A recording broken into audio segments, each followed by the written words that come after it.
नारी।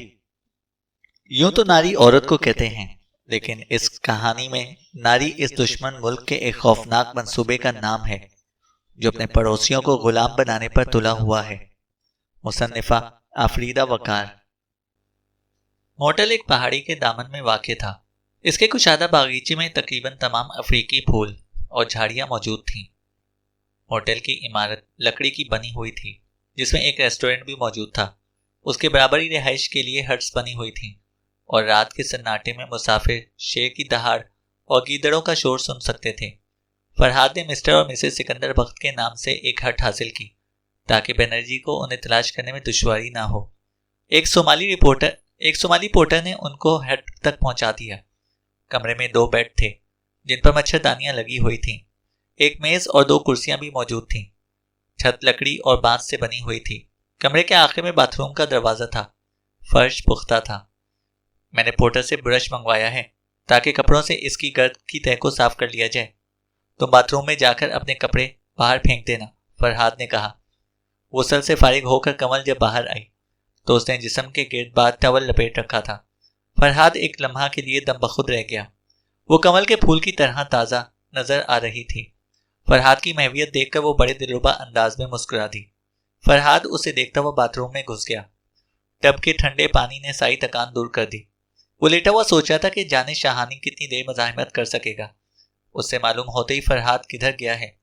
बनर्जी एक लम्हा ज़ाया किए बगैर उनकी तलाश में रवाना हो जाएगा। सफ़र में कम से कम 3 घंटे ज़रूर लगेंगे। ये मोटल नैरोबी और अरुशा के दरमियान सड़क के बिल्कुल किनारे वाक़ था, इसलिए सबसे पहले बनर्जी इनको यहाँ तलाश करेगा। इस लिहाज से उसे आधी रात से कबल यहाँ पहुँच जाना चाहिए। अगर उसके हमरा सिर्फ 2-3 आदमी हुए तो मुकाबला दुश्वार ना होगा। फायरिंग की आवाज़ से चूंकि लोग बेदार हो सकते थे, इसलिए वो एहतियात बरतेगा। बेहतरीन मंसूबा यह होगा कि कमल को वो कमरे में सुला दे और ख़ुद बाहर झाड़ियों में छुप जाए।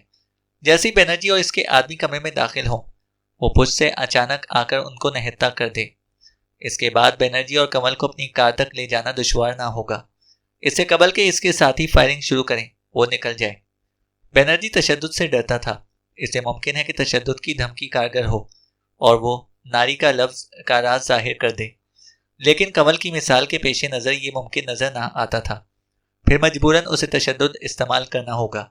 उसे नींद आने लगी थी, इसलिए जिस्म खुश्क करके वो बाहर आ गया। जब वो सोकर उठा तो सूरज गुरूब हो चुका था।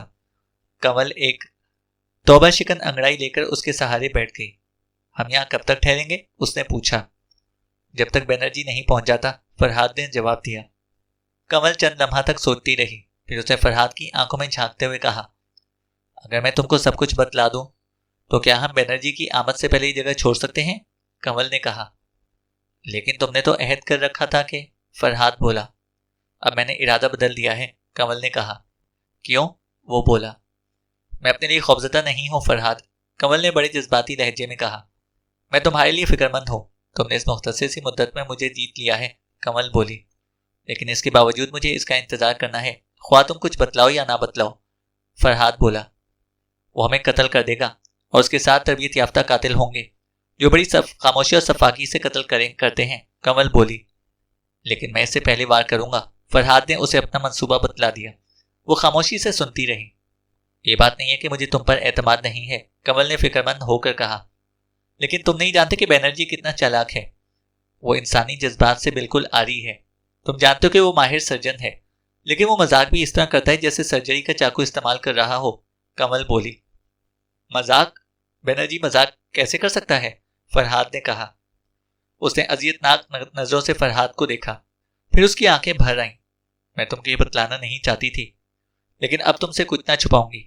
तुमको याद है कि मैंने कहा था कि वो मेरे जज्बात को सर्द कर देने का भयानक तरीका इस्तेमाल करता है।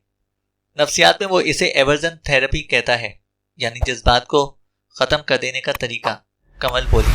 मैं इस बारे में जानता हूँ, फरहाद ने कहा। 3 मरतबा इसने मुझे ये तरीका आजमाया है। उसने दानिस्ता किसी मर्द को मेरे पास भेजा और फिर ऐन लम्हे पर अचानक बहुत से लोग मेरे कमरे में दाखिल हो गए और उनके हकारत आमेज के कहे इस शर्मनाक हालत में मेरे लिए अजियतनाक अजाब बन गए। तुम खुद अंदाजा कर सकते हो कि मुझ पर क्या बीती होगी।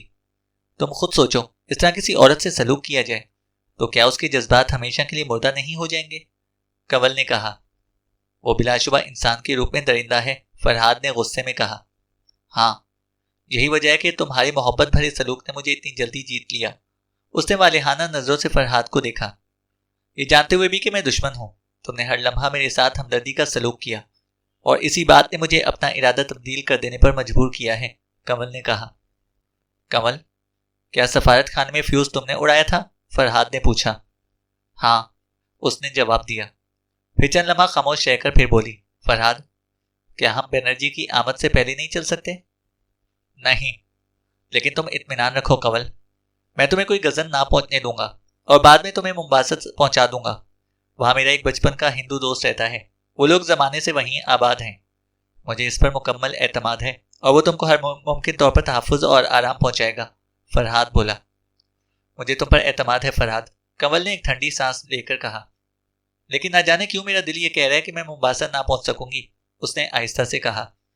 और जहां तक नारी का ताल्लुक है, ये मुख्तलिफ कौमों और नस्लों के लोगों को फतह करने का एक पुरअमन साइंसी मंसूबा है और मैं सिर्फ इतना जानती हूँ कि इस तजर्बे में चूहों का इस्तेमाल किया जा रहा है। जहां तक मेरी मालूमात का ताल्लुक है, उसके मुताबिक ये नजरिया हम नस्ल अफराद अपनी नस्ल से नहीं बल्कि गैर नस्ल से दुश्मनी रखते हैं। इस तजर्बे की बुनियाद है और इसलिए डॉक्टर बनर्जी का नजरिया ये है कि अगर हम मुख्तलिफ कौमों में रंग और जिस्मानी साख्त के फ़र्क को ख़त्म करके इनको हम रंग और हम शक्ल बना दें तो नस्ली तासुब और मुनाफिरत खुद ब खुद मिट जाएगी। और इस तरह अगर तमाम दुनिया हम रंग और हम शक्ल हो जाए तो दुनिया को जंग के बगैर फतह किया जा सकता है। इसी तरह हम रंग और शक्ल के फ़र्क और तासुब के खिलाफ जंग कर रहे हैं, कमल ने उसे समझाते हुए कहा। मिसाल के तौर पर जब जंग के दौरान तुम्हारे मुल्क के इलाके फतह किए गए तो अगर वहाँ की औरतों और हमारे मर्दों के इम्तजाज से नस्ल पैदा की जाती तो इसमें हम आहंगी होती। इसी तरह अरब और अफ्रीका के ममालिक में आबाद मुसलमानों और भारतीय हिंदुओं के जिनसी मिलाप से रंग और शक्ल का फ़र्क आहिस्ता आहिस्ता दूर हो जाएगा और कुछ अरसे बाद रंग और शक्ल की यकरंगी पैदा हो जाएगी, कमल कह रही थी। इस सिलसिले में नारी की तंजीम किस तरह काम करेगी? फरहाद ने पूछा। ये मुझे नहीं मालूम, कमल ने कहा। तुमको ये मालूम है कि बनर्जी को खबर कैसे लगी कि जमाल साहब नारी के मंसूबे में दिलचस्पी ले रहे हैं? फरहाद ने पूछा। तुमको नहीं मालूम, हारिस ने मरने से पहले बनर्जी को बतला दिया था, कमल बोली। हारिस कौन? वो जमाल शहाबी के गिरोह का एक रुकन था। ताजुब है कि तुमको ये बात मालूम नहीं। उसी ने नारी के मंसूबे की फिल्में हासिल करके जमाल शहाबी को भेज दी थी और बनर्जी को ये बात बहुत देर से मालूम हुई, इसलिए हारिस को ख़त्म कर दिया गया, कमल बोली। और तुम लोगों को ये कैसे मालूम हुआ कि इस शाम जमाल साहब ने मुझे नारी के सिलसिले में ही बुलाया था? फरहाद ने कहा। ये महज इत्तफाक था, कमल ने मुस्कुराकर कहा। मैं एक और तंजीम को चंद कागजात देने गई थी, उनका ताल्लुक नारी से नहीं है, लेकिन उसके चंद आदमी हमारे लिए काम कर रहे हैं और उनके ज़िम्मे खुसूसन ये काम है कि तुम्हारे मुल्क के लोगों से ज़्यादा खुशगवार और करीबी ताल्लुकात पैदा करें और भारत से दोस्ती का हमनवा बनाएं। उस तंजीम के लोग कुछ अरसा से जमाल शहाबी की सरगर्मियों पर नज़र रख रहे थे और उनको ये खबर मिली कि तुम्हें नारी के सिलसिले में कोई अहम जिम्मेदारी सुपुर्द की जा रही है और इसलिए मुझे तुम्हारे पास भेजने का फैसला किया गया ताकि मैं तुमसे इस सिलसिले में मालूमात हासिल करने की कोशिश करूं, लेकिन मैं नाकाम रही। इसके बाद मैंने तुम्हारा ताकुब किया और फिर बाद में इसकी लड़की के साथ तुमको बाहर जाते हुए देखा और इस तरह यह अंदाज़ा करना दुश्वार ना रहा कि हारिस के बाद तुमको नारी के खिलाफ इस्तेमाल किया जा रहा है। बाद की तफ्तीश से पता चला कि नैरोबी जाने वाली फ़्लाइट पर एक रिजर्व सीट मनसूख करवा के किसी और को दी गई है। हालांकि नाम मुख्तलिफ था, लेकिन हमने यही समझा कि वो सीट तुम्हारे लिए हासिल की गई है, इसलिए काहिरा में तुम्हारी मौजूदगी पर बनर्जी को हैरत हुई थी, कमल ने कहा। इससे ज़्यादा कमल को कुछ मालूम नहीं था, इसलिए उन्होंने डिनर खाने का फैसला किया और डाइनिंग हॉल की सिमत में रवाना हो गए। खाने से फारिग होकर जब वो कमरे में वापस पहुंचे तो फरहाद ने बैरी को सेफ्टी रेजर लाने का हुक्म दिया और फिर अपने पिस्तौल को चेक करके अपनी जैकेट में रखा। इसके बाद कमल की सिमत में मुड़ा जो ड्रेसिंग टेबल के सामने बाल संवार रही थी। कमल, मैंने फैसला किया कि तुमको खतरे में डालना मुनासिब ना होगा, इसलिए मैं चाहता हूँ कि तुम भी मेरे साथ बाहर ही रहो या फिर कार में जाकर इंतज़ार करो, फरहाद ने कहा। जो तुम्हारी मर्जी, कमल ने मुस्कुराकर कहा। वो बाथरूम में जाकर शेव करने लगा। शेव से फारिग होकर वो भी अपना चेहरा साफ कर रहा था कि कमल की हल्की सी चीख सुनाई दी। फरहाद, कमरे में एक बड़ा सा गिरगिट आ गया है, उसने घबराए हुए लहजे में कहा। वो तौलिए से मुंह साफ करता हुआ कमरे में दाखिल हुआ। डरो नहीं, ये बेजरर है, उसने हंसते हुए कहा। एन इसी लम्हे कमरे का दरवाजा एक धमाके से खुला और होटल का सोमाली पोर्टर मुंह के बल अंदर गिरा। उसके पीछे बनर्जी के 3 मुसल्लह गुर्गे भी मौजूद थे। उनके बाद बनर्जी मुस्कुराता हुआ अंदर दाखिल हो गया। ये जरा भी हरकत करे तो गोली मार देना, बनर्जी ने अपने आदमियों से कहा। तुम मेरी तवक्का से कुछ पहले आ गए हो डॉक्टर, फरहाद ने कहा। उसने अंदाजा कर लिया था कि बनर्जी ने झूठी धमकी नहीं दी है। हाँ, दरअसल तुम्हारे साथी ने जबान खोलने में देर नहीं लगाई, बनर्जी मुस्कुराता हुआ फातिहाना अंदाज में बोला। वो इस वक्त कहाँ है? फरहाद ने पूछा। होटल के कमरे में, बनर्जी ने जवाब दिया। और इत्मीनान रखो, अभी जिंदा सलामत है, लेकिन उसकी जिंदगी का इन्हिसार तुम पर है, बनर्जी बोला। फरहाद ने जायजा लिया। एक मुसल्लह शख्स बाथरूम के दरवाजे पर खड़ा हो गया था, इसलिए अंदर जाकर पिस्तौल हासिल करना मुमकिन ना रहा था। उसे अपनी हिमाकत पर अफसोस हो रहा था कि पिस्तौल बाथरूम में क्यों छोड़ दिया। दरअसल इस मनहूस गिरगिट ने उसे गाफिल कर दिया था। कमल खौफजदा आलम में हाथ मल रही थी। तुम इतनी आसानी से हाथ आ गए कि मुझे यकीन नहीं आ रहा है।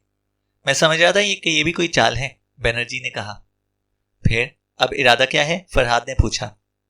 तुम्हें किसी पुरसुकून जगह पर ले चलेंगे और फिर ठिकाने लगा देंगे, बनर्जी ने इत्मीनान से जवाब दिया।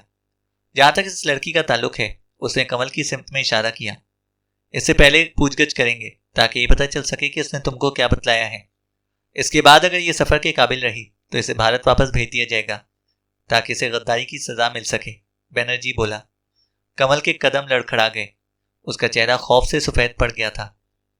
तुमने इस दुश्मन जासूस को क्या बतलाया है? बनर्जी ने पूछा। तुमको अब ये पूछने का हक बाकी नहीं रहा, कमल ने नफरत ज़दा लहजे में कहा। बनर्जी के चेहरे पर अचानक दरिंदगी तारी हो गई। जलील कुतिया, मैंने तेरे चेहरे से अंदाजा कर लिया है कि तू क्या करती रही है। फिर इसने बंगाली में अपने आदमियों से कुछ कहा। ये क्या कह रहे? फरहाद ने कमल से पूछा। ये मुझसे लिबास उतारने को कह रहे, कमल बोली। फरहाद का चेहरा गुस्से से सुर्ख हो गया।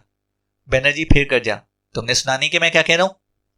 कमल ने बज़ाहिर हर हुक्म की तामील शुरू की, लेकिन फरहाद से और करीब हो गई और फिर सरगोशी की। जैसे मैं चीख मार दूं तुम बाथरूम में छलांग लगा देना, उसका दरीचा खुला हुआ है, कमल बोली। खबरदार बातें नहीं करो, बनर्जी धाड़ा। कमल बिफड़ी हुई शेरनी की तरह उसकी सिमत मुड़ी। बकवास मत करो, मैं अब तुमसे नहीं डरूंगी, तुम जो चाहो कर लो, कमल बोली। मैं तेरा ऐसा हशर करूंगा कि मरने के बाद भी खौफ से लरसती रहेगी, बनर्जी गुस्से से कांपता हुआ बोला। फरहाद ने कनखियों से देखा, सब कमल की सिमत में मुतवज्जा थे। बनर्जी के गुर्गे उसे ललचाई हुई नजरों से देख रहे थे। उसे अंदाजा था कि कमल की चीख की आवाज पर सिर्फ एक लम्हे के लिए सबकी तवज्जो उससे हटेगी और वही उसके जस्त लगाने का लम्हा होगा।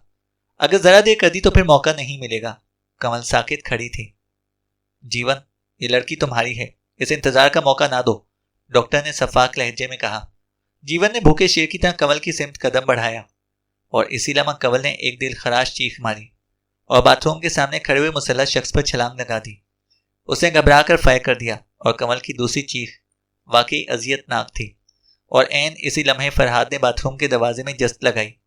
घबराहट में जीवन ने फुर्ती के साथ 2 फायर झोंक मारे, लेकिन फरहाद इससे पहले अंदर जा चुका था। अलबत्ता जीवन का साथी जद में आ गया। उसने कर्रा कर ड्रेसिंग टेबल पकड़ने की कोशिश की, लेकिन गिरता चला गया। सब कुछ चश्मे जदन में हो गया था। फरहाद ने अपनी जैकेट झपट कर उठाई और उसे दोनों हाथों पर लपेटकर दरीचे से बाहर छलांग लगा दी। घास के फर्श पर गिरते ही वो फुर्ती के साथ उठकर अपनी कार की सिमत में भागा। फायरिंग की आवाज से लोग जाग उठे थे और करीबी होटलों की रोशनियां जल उठी थीं।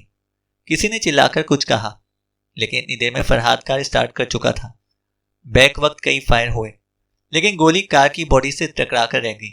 उसने कार को तेजी से आगे बढ़ाया और सामने होटल के गेट के पास खड़ी हुई एक मर्सिडीज के बराबर से गुजरता हुआ बाहर निकल गया। उसे यकीन था कि बनर्जी ताकुब जरूर करेगा। कमल जख्मी हो गई थी, लेकिन उसका जख्म खतरनाक था या नहीं उसे कुछ पता नहीं था। अलबत्ता बनर्जी का साथी नहीं बच सकेगा, क्योंकि फरहाद ने देख लिया था कि गोली उसके सीने पर लगी थी। वो गोली जो उसे हलाक करने के लिए चलाई गई थी। उसे शदीद गुस्सा आ रहा था। उसने कमल को यकीन दिलाया था कि उसे गजन ना पहुंचने देगा, लेकिन कुछ ना कर सका। इसके बरखिलाफ कमल ने उसे बचाने के लिए अपनी जान खतरे में डाल दी। वो बनर्जी को कभी माफ ना करेगा। कार पूरी रफ्तार से भाग रही थी, लेकिन थोड़ी देर बाद ही इसे आईने में किसी कार की हेडलाइट्स की रोशनी नजर आने लगी। ताकुब शुरू हो चुका था। उसे अंदाजा था कि मर्सिडीज जैसी तेज रफ्तार कार जल्द ही इसको आ लेगी। लेकिन पेचोखम खाती हुई सड़क का इसे जितना अंदाजा था, बनर्जी या इसके साथियों को नहीं था। और फिर उसकी कार से उड़ने वाली गर्द में दुश्मन के लिए रास्ता देखना मुश्किल होगा, इसलिए बच निकलने का इम्कान मौजूद था। लेकिन सूरत हाल खतरनाक थी। नैरोबी 100 मील से ज्यादा दूर था और वहां पहुंचते शाहानी को रिहा कराने का मसला भी था। और इधर कमल होटल में जख्मी या मुर्दा पड़ी हुई थी, जिसको तहफ्फुज देने का उसने वादा कर रखा था। फिर उसने आईने पर नजर डाली। खिलाफ तवक्का मर्सिडीज बहुत नजदीक आ चुकी थी। अगले मोड़ से गुजरते ही वो इस जगह पहुंच गया जहां से 10 मील तक सड़क बिल्कुल सीधी चली गई थी। मर्सिडीज करीब तर आती जा रही थी। अगर वो सड़क के बिल्कुल बीच में चलता रहे तो मर्सिडीज को आगे निकलने का मौका नहीं मिल सकता था। और 10 मील के बाद सड़क फिर पेचोखम के दरमियान से गुजरने लगी थी। लेकिन इसी लम्हा अचानक उसके जहन में एक तरकीब आई और वो उछल पड़ा। वो बनर्जी को शिकस्त दे सकता था और सड़क का सीधा और सपाट होना उसके मंसूबे को कामयाब बनाने में मददगार साबित हो सकता था। लेकिन अगर इसने जरा सी गलती की तो खुद अपनी हड्डियां चकनाचूर हो सकती थीं। फिर भी ये खतरा मोल लेना अब नागुज़ीर हो गया था। मर्सिडीज बिल्कुल नजदीक आ पहुंची थी। उसने कार की बत्तियां गुल कर दी और एक्सीलेटर पूरा दबा दिया। कार एक झटके के साथ आगे बढ़ी। अब बनर्जी को इसकी कार की उकबी सुर्ख लाइटें नजर ना आ सकेंगी और गर्दो गुबार में वो बिला खतरा बढ़ते चले आएंगे। उसने अचानक ब्रेक लगाया और कार को एक सिमत करके रोक दिया। गर्द की आड़ में वो कार से बाहर निकलकर भागता हुआ अभी मुश्किल से सड़क के किनारे पहुंचा था कि पीछे से आने वाली मर्सिडीज एक धमाके के साथ उसकी कार से टकरा गई। फरहाद की कार की टक्कर की शिद्दत से उलटकर दूसरी सिमत गिरी। फरहाद भागता हुआ मर्सिडीज के करीब पहुंचा, जिसका अगला हिस्सा टक्कर से पिचक गया था, लेकिन इंजन अब तक चल रहा था। पिस्तौल के दस्ते की एक जरब से उसने पिछले दरवाजे का शीशा तोड़ दिया। उसने सामने बैठे हुए ड्राइवर की खोपड़ी में पहले फायर से सुराख कर दिया। उसके बराबर बैठा हुआ शख्स जैसे ही घूमा, फरहाद ने दूसरा फायर किया। गोली उसकी पुश्त से निकलकर बाहर हो गई और वो औंधे मुंह लुढ़क गया। तब उसने डॉक्टर बनर्जी को जद में लेकर खूंखार लहजे में कहा, बाहर निकल आओ डॉक्टर, मुझे अब तुम्हारी जरूरत है। फरहाद ने कहा। उसने बनर्जी को हुक्म दिया कि दोनों लाशों को मर्सिडीज से घसीट कर सड़क से दूर ले आए।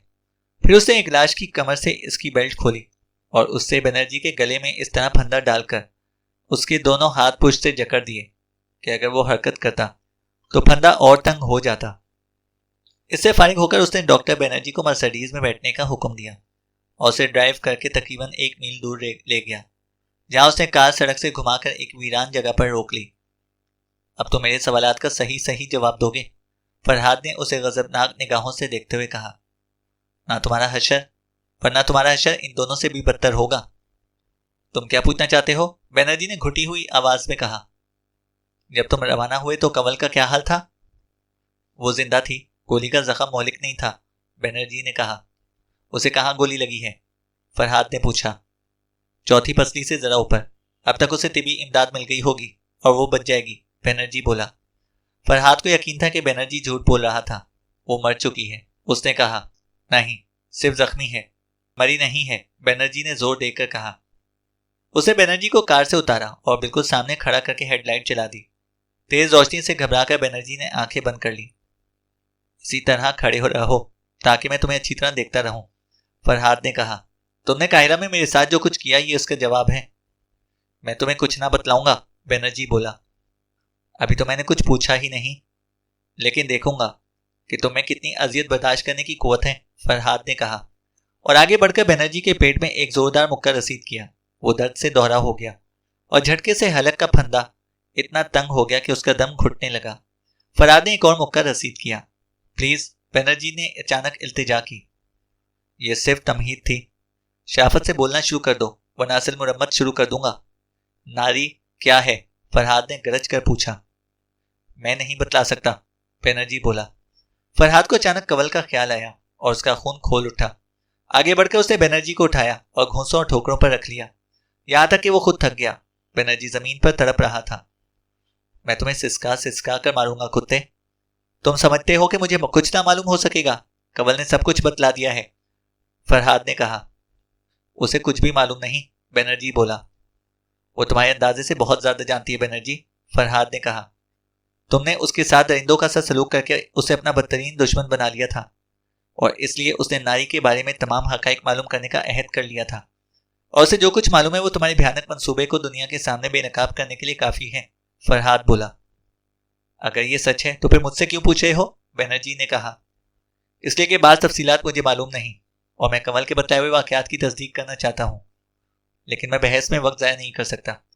मैं तुमको इसी जगह तनहा छोड़कर जा रहा हूँ जिस तरह तुमने मुझे जिंदा और बेबस करके छोड़ दिया था। तुम भी अपने हाथ पे इस्तेमाल ना कर सकोगे, फरहाद ने कहा। बनर्जी का चेहरा खौफ से सफेद पड़ गया। लेकिन मैं काहिरा में जो कुछ... खामोश रहो, फरहाद गरजा। बेशक मेरे पास अल्कोहल का इंजेक्शन नहीं जो तुम्हें मफलूज कर सके, ना यहाँ कोई दरिया है जिसमें तुमको फेंक दूं, लेकिन यहाँ जंगली दरिंदे जरूर मौजूद हैं। जरा मुड़कर झांको तो, झाड़ियों में तो देखो। बनर्जी ने घबराकर झाड़ियों की सिमत में देखा। दो अंगारों की तरह दहकती हुई आंखें चमक रही थीं। वो कांप उठा। ये भेड़िए हैं, उन्हें इंसान का गोश्त बहुत पसंद है और ये चंद मिनटों में तुम्हारे जिस्म की तमाम बोटियां नोच लेंगे। सुबह को यहाँ सिर्फ तुम्हारा ढांचा मिलेगा। क्या अब भी तुम यहाँ इस बेबसी के आलम में रहना चाहते हो? फरहाद बोला। बनर्जी ने बोलना चाहा, लेकिन हलक से आवाज ना निकल सकी और फिर वो घबरा कर बोला, लेकिन मैंने तुम्हें कोई अजियत नहीं पहुंचाई थी फरहाद। मुझे तशद्दुद से नफरत है। मैं तुमसे रहम करने की दरख्वास्त करता हूँ। मेरे हाथ आज़ाद करके छोड़ दो। नारी का मंसूबा तबाह हो चुका है। एक मरतबा दुनिया को उसकी हकीकत मालूम हो गई तो फिर उस पर अमल दरआमद नामुमकिन हो जाएगा। हम इस मंसूबे को तर्क कर देंगे, ये मेरा वादा है, बनर्जी ने कहा। फरहाद ने पीछे हटकर पिस्तौल बुलंद किया। नहीं, बनर्जी खौफजदा आवाज में चीखा। मैं तुम्हें नाकारा बनाकर छोड़ूंगा, फरहाद ने कहा। नहीं, इन दरिंदों के दरमियान नहीं, ये बहुत भयानक हैं। तो मुझे कहीं और छोड़ दो। वो बुरी तरह खौफ हो चुका था और इल्तिजा कर रहा था। नहीं, तुम इसी के मुस्तहिक हो, फरहाद बोला। मैं तुम्हें मुंह मांगा मुआवजा दे सकता हूं, बनर्जी ने कहा। मुआवजा सिर्फ एक है, मुझे नारी के मंसूबे की हकीकत बतला दो। और उसने फिर पिस्तौल को बुलंद किया। ये नामुमकिन है, ये मेरी जान से भी ज्यादा कीमती है, बनर्जी बोला। इस वक्त तुम्हारी जान 2 कौड़ी की है, फरहाद ने कहा और फायर कर दिया। गोली बनर्जी की पंडली की हड्डी को तोड़ती हुई निकल गई। वो दर्द से तिल मिलाकर बच्चों की तरह रोने और चिल्लाने लगा। एक सर्जन की हैसियत से कम अज कम मेरे निशाने की तो दाद दो, फरहाद ने कहा। भगवान के लिए मुझे यहाँ छोड़कर ना जाओ, मैं इल्तिजा करता हूँ, बनर्जी बोला। तुम्हारा एक पैर सलामत है, खड़े हो जाओ। नहीं, मैं हिल भी नहीं सकता, मेरे हाथ, बनर्जी बोला। फरहाद ने आगे बढ़कर उसका के हाथ आजाद कर दिए। तुमने जब मुझे दरियाए नील में फेंका था तो हाथ खुले रहने दिए थे, इसलिए तुम्हें भी ये रियायत जरूर मिलेगी, फरहाद ने कहा। बनर्जी ने अपनी गर्दन फंदे से आजाद की। उसने गैर यकीनी के आलम में फरहाद को देखा। तुम मुझे आजाद कर रहे हो? हाँ, खड़े हो जाओ, फरहाद ने कहा। बड़ी मुश्किल से वो खड़ा हो सका। दर्द से उसका चेहरा नीला पड़ गया था और वो एक टांग पर खड़ा था। अब बोलना शुरू कर दो, वरना मैं तुम्हारा दूसरा पैर भी बेकार कर दूंगा और तुम लंगड़ा कर भी ना चल सकोगे, फरहाद ने कहा। बनर्जी रोने लगा। वो बंगाली में कुछ बड़बड़ा रहा था। फरहाद ने फिर पिस्तौल की नाल बुलंद की। नहीं, बनर्जी ने खौफजदा आवाज में चिल्लाना शुरू किया। तब शुरू हो जाओ। यह कोई जंगी मंसूबा नहीं है, बल्कि एक तरह से पूरी इंसानियत की खिदमत है। पूरी दुनिया को भाईचारे और एक बरादरी में तब्दील करने का मंसूबा है। उसके जरिए तमाम दुनिया एक खानदान की तरह बरादराना रिश्ते में मुंसलिक हो जाएगी, बनर्जी बोला। तकरीर नहीं चलेगी, हकायक पर इक्तिफा करो, फरहाद बोला। प्लीज, मेरे पैर में शदीद तकलीफ है, मुझे बैठ जाने दो, बनर्जी बोला। ठीक है, बैठ जाओ, फरहाद बोला। वो तकरीबन जमीन पर गिर पड़ा और फिर दर्द की शिद्दत में रोने लगा। तस्वे बहाना बंद करो, झाड़ी की सिमत में देखो, भेड़ियों की तादाद बढ़ती जा रही है, फरहाद ने कहा। ये बतलाओ कि नारी के मंसूबे पर अमल दरामद कैसे होगा, फरहाद ने पूछा। अगर मैं बतला दूं तो तुम मुझे यहां तो नहीं छोड़ दोगे, बनर्जी ने कहा। मैं तुम्हें छोड़कर तो यहीं जाऊंगा, लेकिन बेबस करके नहीं। अलबत्ता अगर तुमने बतलाने में मजीद देर की तो मैं दूसरा पैर भी बेकार कर दूंगा और दोनों हाथ भी, फरहाद बोला। तुम शैतान हो, दरिंदे हो, बनर्जी बेबसी के आलम में चीखा। तुमसे फिर भी कम हूं, अब शुरू हो जाओ, वरना। तुमने मसनूई हमल के कामयाब तजर्बे के बारे में सुना होगा। हम उसे वसी पैमाने पर आजमाना चाहते हैं। इंसानी नुत्फे को अगर एक मखसूस सर्द डिग्री पर रखा जाए तो नुक्ता इन जमात से भी बहुत नीचे होगी, तो अफजाइश नस्ल के जरसूमे नहीं मरते, बनर्जी ने कहना शुरू किया।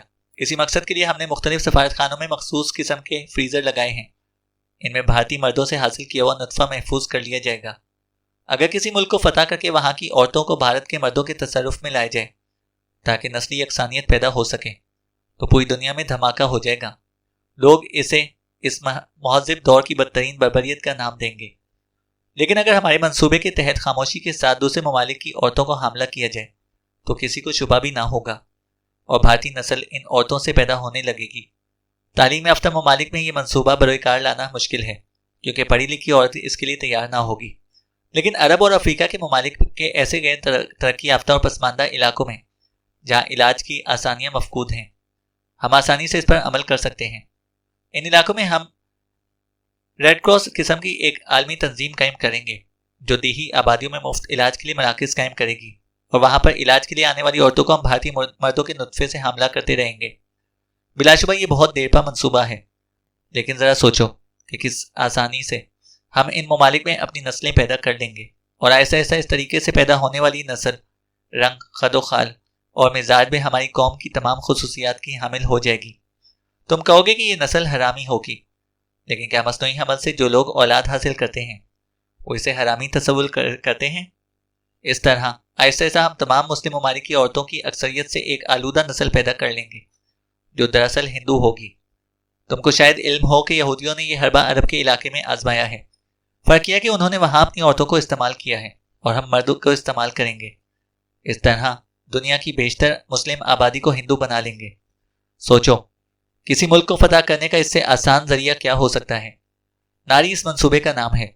जिन ममालिक में हम ये तरीका नहीं इस्तेमाल कर सकते वहाँ हमने पहले ही हज़ारों की तादाद में अपनी ख्वातीन वॉलंटियर पहुँचा दी हैं जो हिंदू मुस्लिम इम्तिजाज से एक नस्ल पैदा कर रही हैं। तुम्हारा मुल्क भी इसमें शामिल है, खुसूसन बंगाल का हिस्सा। और जब हम मुस्लिम ममालिक को इस पुरअमन मंसूबे के जरिए फतह कर लेंगे तो दूसरे ममालिक का रुख करेंगे। क्या तुम्हें जहन की दाद ना दोगे? उसके लबों पर एक शैतानी मुस्कुराहट रक्स कर रही थी और चेहरा फातिहाना मुसरत से दमक रहा था।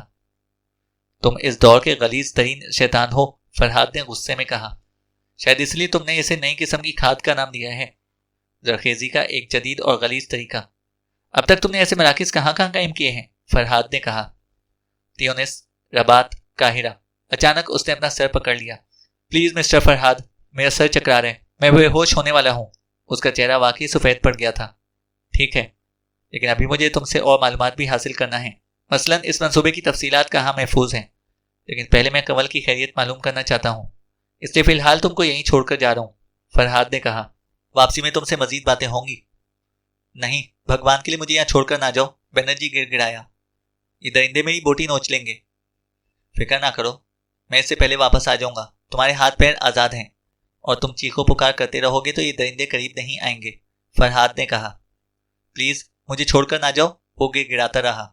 लेकिन फरहाद ने मुड़कर ना देखा। उसने बनर्जी को ये ना बतलाया था कि झाड़ियों में भेड़िए नहीं, सिर्फ गीदड़ हैं। होटल के कमरे में दाखिल होते ही वो एक लम्हे को रुक गया। सामने एक यूरोपियन औरत खड़ी फोन पर बात कर रही थी। उसने एक खूबसूरत फ्रॉक पहन रखी थी और खुद भी बेहद हसीन थी। इससे चंद कदम के फासले पर बनर्जी का मुसल्ला साथी औंधे मुंह फर्श पर पड़ा हुआ था। उसका पिस्तौल वाला हाथ सामने फैला हुआ था, जिसके नीचे उसका अपना खून बहकर जम गया था। वो मर चुका था और उसकी मौत बनर्जी के दूसरे साथी जीवन की गोली से वाक़ई हुई थी। गिरते वक्त जब वो ड्रेसिंग टेबल से टकराया था तो इस पर रखा हुआ कैलेंडर गिरकर उसके जिस्म के नीचे दब गया था और करीबी एक खून आलूद चाबी भी पड़ी थी। रिसीवर रखकर औरत ने फरहाद की सिमत में देखा। आप शायद मिस्टर सिकंदर हैं? औरत ने उसका हुलिया देकर हमदर्दाना लहजे में कहा। हाँ, मेरी बीवी, उसने गड़बड़ाकर कहा।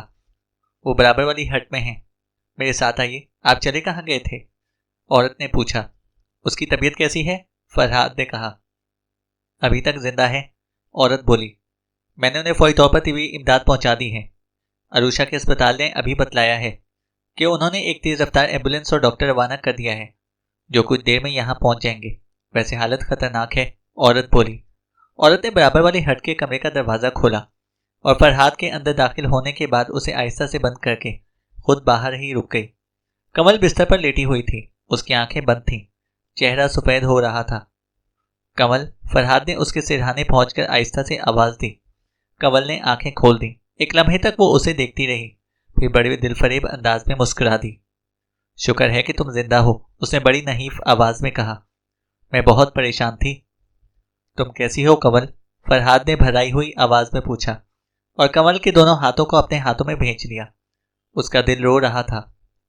मैं ठीक हूं, कंवल ने आहिस्ता से जवाब दिया। मैंने इन सबको ठिकाने लगा दिया कंवल, बनर्जी को भी। अब तुम आज़ाद हो, वो बोला। मैं सिर्फ तुम्हारे लिए परेशान थी फरहाद, कंवल बोली। एम्बुलेंस डॉक्टर को लेकर आ रही है। उसने आंखों के इशारे से हाँ कही। शायद बोलने में तकलीफ हो रही थी। वो इसे कई लम्हे तक घूरती रही। उसकी आंखों में प्यार था, सच्चा प्यार, एक अथाह गम भी, मायूसी भी, जैसे उसने सब कुछ पाकर भी खो दिया हो। तुम जाओ फरहाद, मेरा इंतजार ना करो, उसने सरगोशी में कहा। फरहाद का दिल भर आया था, आंखें छलक पड़ी थी। नहीं कंवल, मैं तुम्हें छोड़कर नहीं जाऊंगा। तुम ठीक हो जाओगी, फिर हम यहां से मंबासा चलेंगे, वो बोला। नहीं फरहाद, तुम जाओ, अपना वक्त बर्बाद ना करो, कंवल ने कहा। मैं नहीं जाऊंगा, अभी एम्बुलेंस आ रही है, फरहाद बोला। कंवल की पेशानी पर पसीने के मोती चमकने लगे थे। शायद बात करने में तकलीफ हो रही थी। उसने इशारा किया। फरहाद झुका और कंवल ने उसकी पेशानी चूम ली। मैं तुमसे प्यार करने लगी थी फरहाद, जिंदगी का पहला प्यार। वो मुस्कुराई और फिर मुस्कुराहट इसके लबों पर जम के रह गई। वो फरहाद से अपने प्यार का एतराफ करके हमेशा हमेशा के लिए रुखसत हो गई थी। फरहाद बड़ी तेज रफ्तारी से कार चला रहा था। कंवल की मौत ने उसे बड़ा दुख पहुंचाया था। वो गम और गुस्से के आलम में ड्राइव कर रहा था। इस शैतान बनर्जी पर अब कोई रहम ना करने का अहद करके ड्राइव कर रहा था। वो इससे और इसके तमाम साथियों से कंवल का इंतकाम लेने का अहद कर चुका था। लेकिन जब वो इस जगह पर पहुंचा जहां बनर्जी को छोड़कर गया था, तो उसका कहीं पता ना चला। वो सोचने लगा कि तारीकी में कहीं उससे गलती तो नहीं हो गई। मुमकिन है वो आगे निकल आया हो। कार से उतरकर वो आगे बढ़ा ताकि अंदाजा कर सके कि ये वही जगह है या, और उसको मौका ही ना मिला। अचानक किसी ने पुष्ट से उसकी गर्दन को जूडो की मजबूत गिरफ्त में ले लिया और दूसरे ने उसके हाथ से पिस्तौल झपट लिया। खामोशी से लेट जाओ फरहाद, जरा भी हरकत ना करना। बनर्जी एक लकड़ी के सहारे लंगड़ाता हुआ तारीकी से निकलकर सामने आ गया। कंवल की मौत ने फरहाद के जहन को ऐसा सदमा पहुंचाया था कि वो तमाम तर एहतियात फरामोश कर बैठा था। उसने ये भी ना सोचा था कि बनर्जी के और भी साथी हो सकते थे, जो मुमकिन है कि उस कार में रहे हों जो होटल वापस जाते हुए उसे रास्ते में इधर आती हुई मिली थी। लेकिन अब देर हो चुकी थी। इन लोगों ने फरहाद की टूटी हुई कार के पास अपने साथियों की लाशें देखकर यकीनन अंदाजा कर लिया होगा और फिर बनर्जी की तलाश में यहां तक पहुंच गए होंगे। उन्होंने फरहाद के हाथ मजबूती के साथ पुष्ट पर बांध दिए। मैं दोबारा कोई खतरा मोल नहीं लूंगा, बनर्जी ने सफाक लहजे में कहा। इस मरतबा मैं इस वक्त तक नहीं जाऊंगा जब तक तुम्हारी लाश सर्द नहीं हो जाएगी, उसने बंगाली में कुछ कहा और एक शख्स तारीकी में गायब हो गया। तुम्हारे क्रियाक्रम में कुछ देर लगेगी। तुमने मेरे 3 जानिसार साथियों को कत्ल कर दिया है। मैं उनकी लाशें जंगली दरिंदों के लिए यहाँ नहीं छोड़ सकता। वो कौमी हीरो हैं, इसलिए उनको यहीं दफन किया जाएगा, बनर्जी बोला। दफन? उनकी चिता नहीं जलाओगे? फरहाद ने कहा। आग से लोग मुतवज्जा हो सकते हैं, इसलिए मजबूरी है, बनर्जी बोला। और जब तक वो दफन नहीं हो जाते मुझे इंतजार करना होगा? फरहाद ने पूछा। बेशक, बनर्जी बोला। लेकिन क्यों? फरहाद ने पूछा। इसलिए कि तुम भी इन्हीं के साथ दफन कर दिए जाओगे और कब्र में सबसे पहले तुम्हारी जिंदा लाश डाली जाएगी। तुम्हारे ऊपर मेरे साथियों की लाशें रखी जाएंगी और फिर हम तुम्हें उनके साथ दफन कर देंगे। चंद मिनट बाद तुम मर जाओगे, लेकिन इन चंद मिनटों की अजियत तुम अगले जहन्नम में भी भूल ना सकोगे, बनर्जी बोल रहा था। तुम मुझे इन गलीज लाशों के साथ दफन कर दोगे? फरहाद ने कहा। बनर्जी ने नफरत ज़दा नजरों से उसे देखा, लेकिन जवाब ना दिया। फरहाद ने आसमान की सिमत में देखा। सुबह होने वाली थी। इस बात का इम्कान था कि कब्र खोदने का काम मुकम्मल होने तक सूरज निकल आए और कोई ईसाई इधर से गुजरते हुए ये कार्रवाई देख ले और मदद को आ जाए। इसके अलावा निजात की कोई उम्मीद ना थी। कमल मर चुकी थी। शाहानी नैरोबी में किसी जगह कैद था और किसी को इसकी यहाँ मौजूदगी का इल्म भी ना था। उन्होंने कार की डिग्गी से फावड़ा निकाला और खुदाई शुरू कर दी। जमीन इतनी नरम थी कि सुर्ख सुर्ख मिट्टी का ढेर लग गया। बनर्जी मर्सिडीज की अगली सीट पर पांव उठाए बैठा था। उसके पैरों पर पट्टी बंधी हुई थी। खुदाई का काम सिर्फ चंद लम्हे के लिए इस वक्त रुका जब खुदाई करने वाला अपना पसीना साफ करने के लिए रुक गया। फौरन ही दूसरे शख्स ने फावड़ा संभाल लिया। उफक पर सफेदी नमूदार होने लगी थी और बिलाखिर गड़ा तैयार हो गया।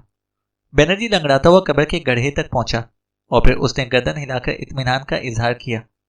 दरख्तों पर परिंदे चहचहाने लगे थे और अब खासा उजाला फैल गया था, लेकिन दूर दूर तक किसी मुतनफ़्फ़िस का पता ना था।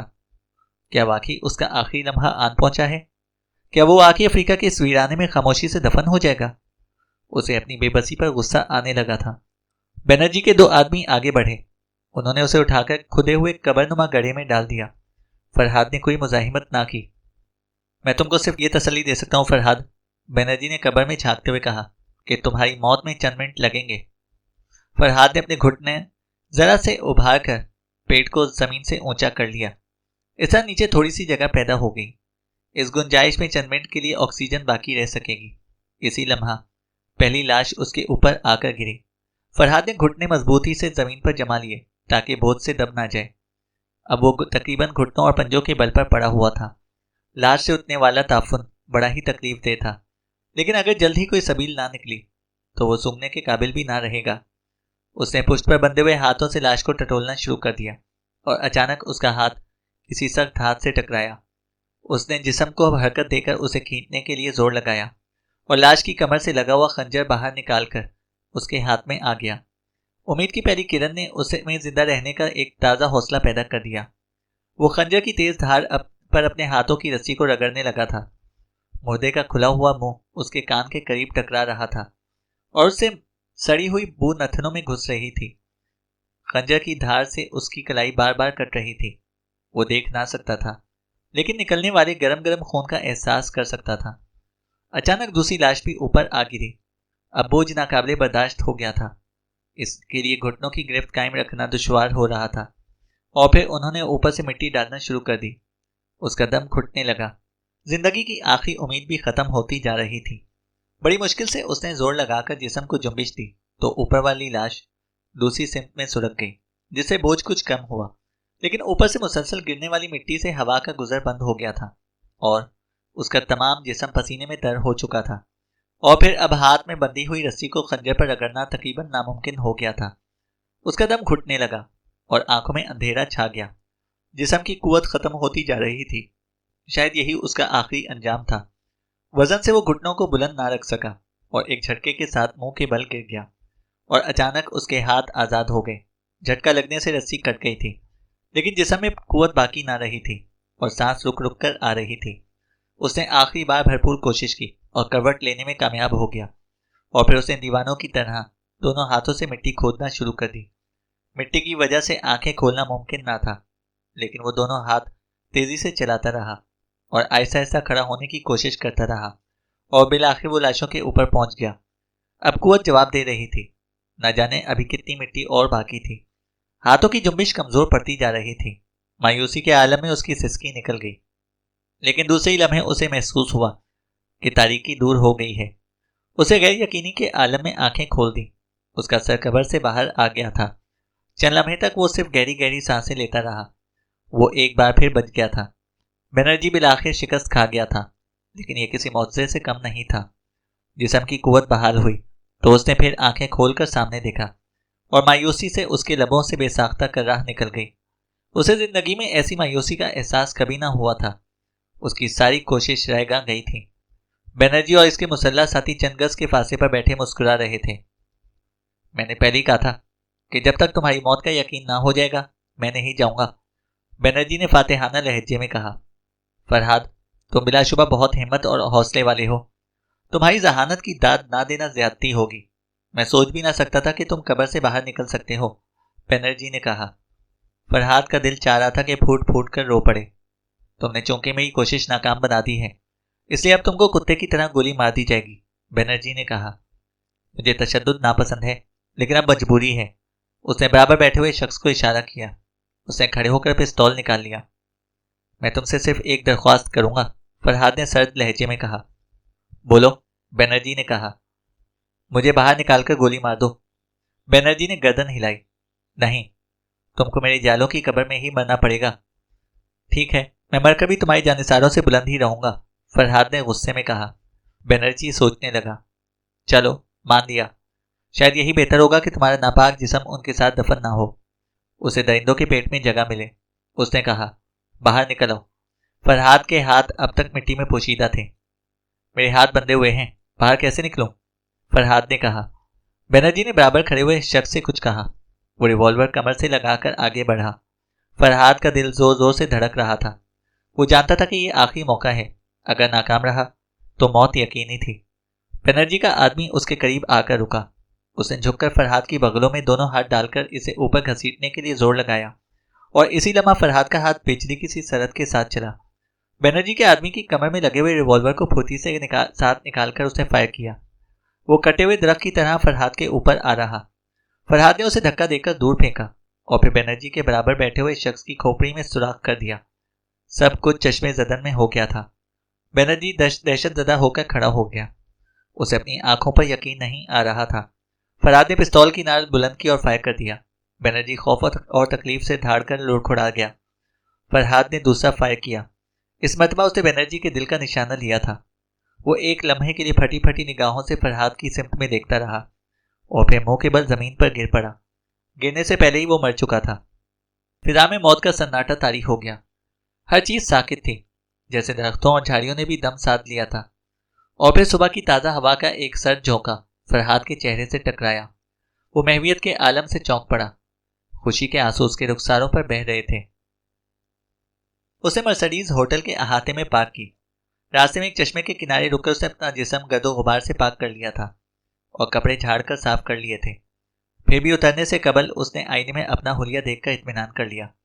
इत्मीनान से चलता हुआ वो होटल के दरवाजे में दाखिल हुआ और लिफ्ट की सिमत में बढ़ा।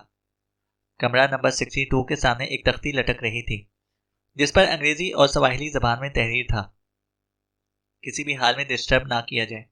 उसने जोर जोर से दरवाजे पर दस्तक दी। किसी ने अंदर से सवाहिली जबान में कुछ पूछा। फरहाद कुछ समझ ना सका। फिर उसे बड़ी तेजी के साथ उर्दू में गरज कर कहा, दरवाजा खोल सुअर के बच्चे। चंद लम्हे तौकफ के बाद एक अफ्रीकी ने जरा सा दरवाजा खोला। फरहाद किनारे हटकर खड़ा था, इसलिए नजर ना आ सका। दरवाजा और खुला और फरहाद ने जस्त लगाई। उसने रिवॉल्वर के दस्ते से अफ्रीकी की आंख पर भरपूर जरब लगाई और अफ्रीकी दर्द से कर्राह कर पीछे हटा। फरहाद ने फुर्ती के साथ अंदर दाखिल होकर दरवाजा बंद कर दिया। बिस्तर पर बैठा हुआ शाहानी खौफ के साथ उछलकर खड़ा हो गया और फिर उसकी आंखें फैलती चली गईं। फरहाद, तुम? बखुदा यकीन नहीं आता, वो खुशी से चिल्लाया। बिस्तर के बराबर बैठे हुए दूसरे अफ्रीकी ने खौफ से दोनों हाथ ऊपर उठा दिए। फरहाद ने दोनों अफ्रीकी बाशिंदों को कुर्सी के साथ बांधने में देर ना लगाई। थोड़ी देर के बाद वो स्टील का बना हुआ ब्रीफकेस तलाश करने में कामयाब हो गया जिसमें बनर्जी के कागजात थे, लेकिन इसकी कुंजी मौजूद ना थी। उसे बनर्जी की तलाशी ना लेने पर अफसोस होने लगा, लेकिन थोड़ी देर की कोशिश के बाद वो चाकू की मदद से ब्रीफकेस खोलने में कामयाब हो गया। ब्रीफकेस में नारी के मंसूबे से मुतालिक तमाम कागजात और तस्वीर और फिल्में मौजूद थीं। फरहाद का चेहरा खुशी से चमकने लगा। जरा देर बाद वो कमरे से बाहर थे।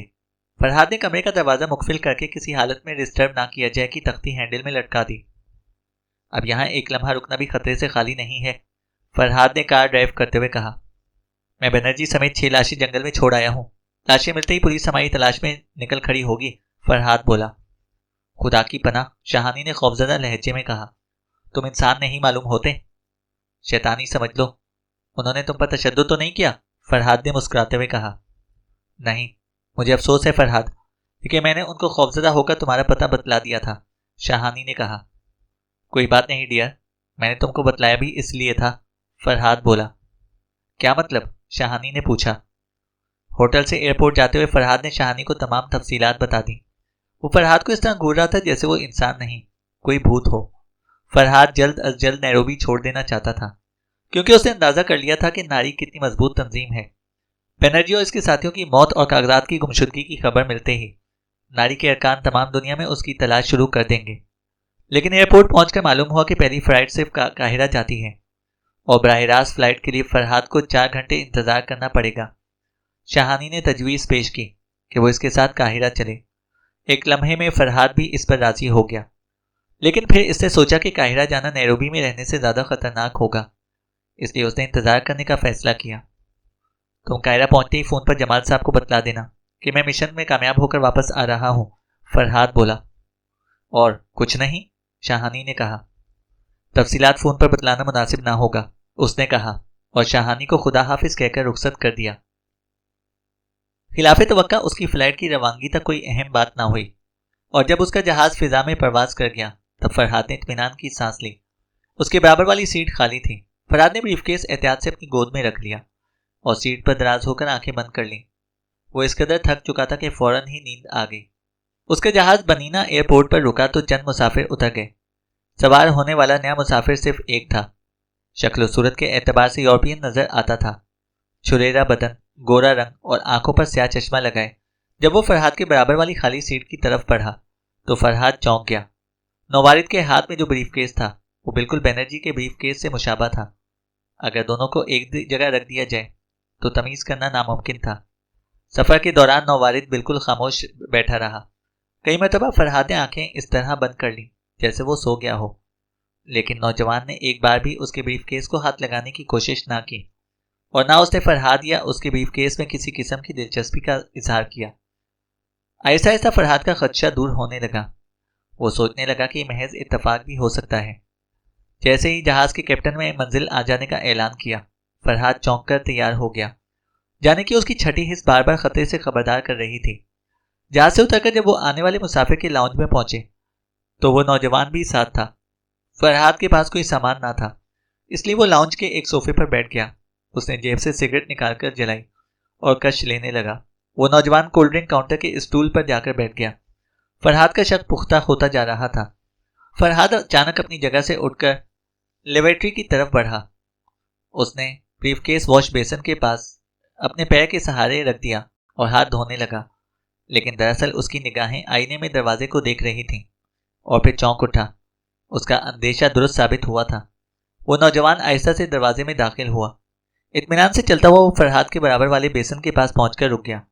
फरहाद ने उसकी सिमत में कोई तवज्जो ना दी। नौजवान बज़ाहिर ब्रीफकेस रखने के लिए जरा सा झुका, लेकिन फरहाद ने आईने में उसका हाथ बगल में लगे हुए होल्स्टर की तरफ पड़ते देख लिया। इससे पहले कि नौजवान अपना पिस्तौल निकाल सकता, फरहाद ने पूरी कुव्वत से उसके घुटने पर ठोकर मार दी। वार निशाने पर पड़ा। वो कर्राह कर लुढ़खुड़ाया, लेकिन गिरते गिरते उसने पिस्तौल से फायर करने में बला की फुर्ती दिखाई थी। फरहाद को ऐसा महसूस हुआ जैसे किसी ने उसके सीने में आग भर दी हो। गोली उसकी पसलियों से पार हो गई थी, लेकिन उससे पहले कि नौजवान दूसरा फायर करता, फरहाद ने अपने हाथ में पकड़े हुए आहिनी ब्रीफकेस से हमला आवर के सर पर भरपूर जरब लगाई। गोली छत से जा टकराई। फरहाद झोंक में लुढ़खुड़ाता हुआ सामने जा गिरा। हमलावर साकित हो गया था, लेकिन फरहाद की आंखों में भी अंधेरा छाता जा रहा था। इसी लम्हा दरवाजा एक झटके के साथ खुला। कई मुसल्ला और बावर्दी सिक्योरिटी वाले भागते हुए अंदर दाखिल हुए, लेकिन इन सबसे आगे जमाल साहब थे। खुदाया, उनके लबों से निकला और वो फरहाद पर झुक गए। तुम ठीक तो हो फरहाद? फरहाद ने जवाब देना चाहा, लेकिन लब कांप कर रह गए। अलबत्ता उसने ब्रीफकेस जमाल साहब की सिमत में बढ़ा दिया। इसके बाद उसे कुछ खबर ना रही। कमरा तकरीबन तारीक था। दवाओं की हल्की हल्की बू हर सिमत में फैली हुई थी। फरहाद ने आंख खोली तो शहला ने जल्दी से अखबार एक सिमत में रख दिया। अल्लाह तेरा शुक्र है, उसके लबों से बेसाख्ता निकला। मैं जिंदा हूं? फरहाद ने हैरत से कहा। हाँ, और इंशाल्लाह बहुत दिनों तक जिंदा रहोगे। शहला मुस्कुरा दी। पूरे 4 घंटे के ऑपरेशन के बाद गोली निकाली जा सकी थी। ये कितनी देर पहले की बात है? फरहाद ने पूछा। कल की। तुम अब क्या महसूस कर रहे हो? शहला ने कहा। ब्रीफकेस, उसने पूछा। तौबा है, इस हालत में भी तुम्हें काम की फिक्र है? शहला ने उसे डांटा। ब्रीफकेस महफूज है, उसके तमाम कागजात भी और तुम भी। वो अचानक झुकी और फरहाद की पेशानी चूम ली। अब अगर मर भी जाऊं तो गम ना होगा, फरहाद ने कहा, और अचानक दोनों खिलखिलाकर हंस पड़े।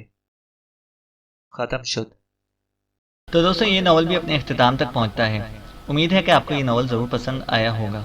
इस नावल को अपने दोस्तों के साथ भी ज़रूर शेयर करें, और अगर आप हमारे चैनल पर नए हैं तो हमारे चैनल को सब्सक्राइब करें और साथ मौजूद बेल आइकन को ज़रूर प्रेस करें ताकि आने वाली हर वीडियो की अपडेट आपको बर वक्त मिल सके। शुक्रिया।